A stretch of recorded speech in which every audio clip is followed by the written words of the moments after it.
Grâce à l'application TradingView, nous allons vous présenter l'indicateur H-Ribbons, traduction française, ruban de hachage. Il est utilisé pour identifier les fonds en Bitcoin afin de pouvoir acheter aux moments idéaux.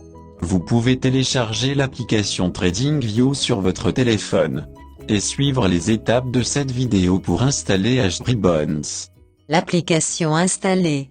Quand vous vous trouverez devant le graphique, cliquez sur F+. Entrez le texte. Choisissez l'indicateur qui vous convient le mieux. H-Ribbons est installé. L'indicateur réglé par défaut présentera une pastille bleue qui annonce le moment propice de passer à l'achat. Comment cela fonctionne? La difficulté de miner du Bitcoin est ajustée environ toutes les 2 semaines, cela signifie qu'il faudra un taux de hachage de plus en plus élevé pour pouvoir extraire à la même vitesse qu'auparavant. Le concept central de l'indicateur H-Ribbons c'est qu'il existe une relation directe entre le taux de hachage et le prix. L'idée est que les mineurs réduiront leurs efforts d'extraction de Bitcoin lorsqu'une opportunité d'obtenir de meilleurs résultats ailleurs se présente. Cela peut se produire pour 2 raisons. 1. Le prix du Bitcoin a diminué. 2. Les coûts miniers, électricité, ont augmenté. Le taux de hachage est calculé en fonction du nombre de blocs extraits par les mineurs. C'est la vitesse à laquelle on peut terminer une activité dans le code Bitcoin.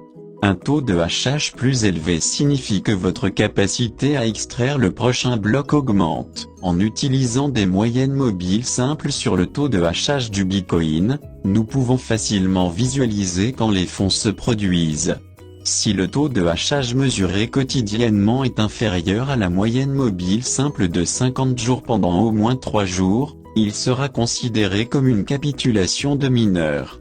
Lorsque le taux de hachage franchit ensuite la moyenne mobile et reste au-dessus, il sera identifié comme une opportunité d'achat.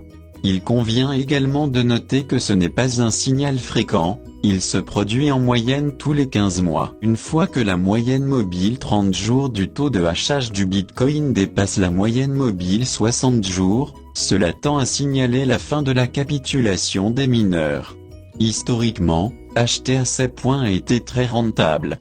L'indicateur est entièrement gratuit et il est également open source, donc si vous souhaitez effectuer des ajustements, n'hésitez pas à le faire.